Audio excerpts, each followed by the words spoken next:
Hello viewers, আসসালামু আলাইকুম। চলে আসলাম নিউ একটি ব্লগ ভিডিও নিয়ে আপনাদের মাঝে। সকাল সকাল ঘুম থেকে উঠে দেখি আম্মু রান্না করতেছে।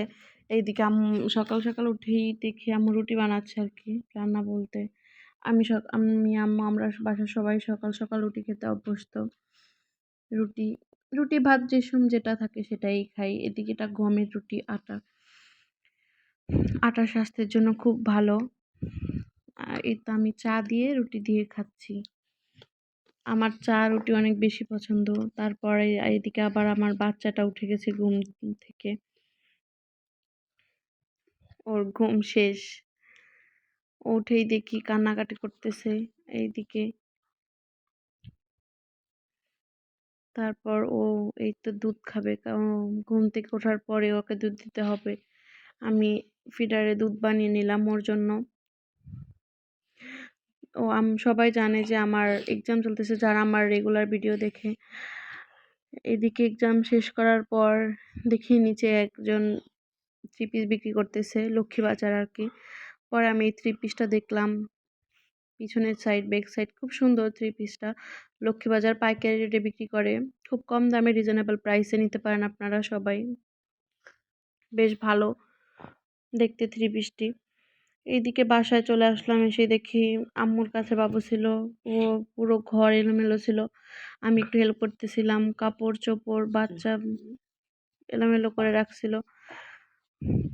আমি সব কাপড় চোপড় গুছিয়ে এই ব্যাগে রাখবো। ওর মানে এগুলো তো গরমের কাপড় চোপড়, এগুলো লাগে না, তাই এগুলো গুছিয়ে রাখবো। ও আবার এগুলো নিয়ে প্রায় ঘাটাঘাটি করতেছিল, আমি সব গুছিয়ে নিতেছিলাম। এইদিকে দেখুন আমার বাচ্চাটা আবার শুয়ে পড়ছে, ও অনেক বেশি দুষ্টুমি করে। সবাই দোয়া করবেন আমার বাচ্চার জন্য, মাশাল্লাহ বলে দিবেন আমার বাচ্চাকে দেখে। মাশাল্লাহ অনেক বেশি এক্সপেক্টেবল সব বিষয়ে, আলহামদুলিল্লাহ। আবার কান্না করতেছিল, আমি ওর থেকে ব্যাগটা নিছি বলে, তাই আমি ওকে ব্যাগটা দিয়ে দিলাম। দেখুন ও ব্যাগটা নিয়ে কিভাবে খেলছিল, ওই দিক থেকে এইদিকে টানছিল, ওই দিক থেকে এদিকে টানছিল। ও মানে যেটা চায় সেটা ওকে দিতেই হবে, এরকম কিছু বাচ্চারা। দেখুন ব্যাগটা নিয়ে ও খেলতেছে।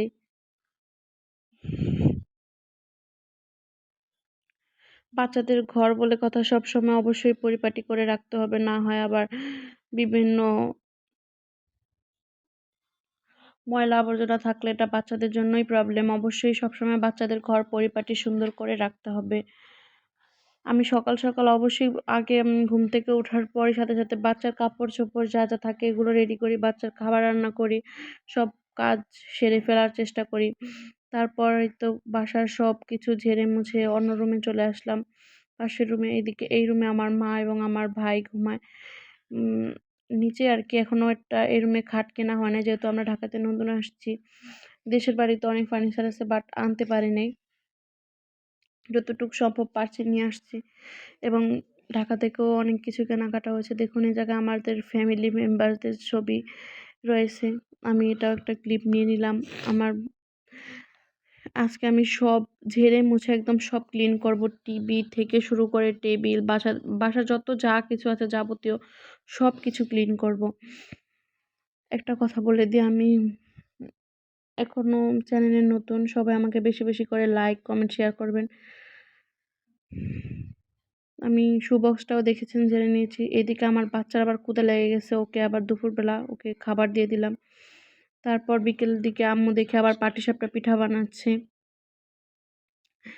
সন্ধ্যার দিকে আর কি। দেখুন আমার আম্মুর পাটিসাপটা পিঠা একদম বাহিরের রেস্টুরেন্টের মতোই হয়। দেখুন কতটা সুন্দর হয়েছে, ভাঙে নাই, কোনো ফাটে নাই, একদম সুন্দর। আম্মু এটা রেসিপিটাও একদিন আপনাদের সাথে শেয়ার করব, বাট আজকে করতে পারলাম না, যেহেতু আমি অনেক কাজ করছি সারাদিন, এবং আবার বিকেলে একটু পড়তে বসেছিলাম। সেজন্য মানে রেসিপিটা কিভাবে আম্মু ডোটা বানিয়েছে সেটা আপনাদের সাথে শেয়ার করতে পারলাম না। দেখুন কত সুন্দরভাবে পিঠাটা হয়ে গেছে, দেখতেই পাচ্ছেন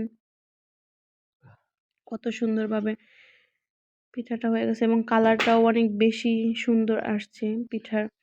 দেখুন আম্মু আবার একটু তেল ব্রাশ করে নিয়েছে। আপনারা চাইলে বলতে পারেন যে এখানে ব্রাশের সাহায্যে তেল ব্রাশ করে নাই কেন? উম উম মানে যে যেটাতে রিজনেবল হয়। দেখুন এদিকে আমি পিঠা খাচ্ছিলাম।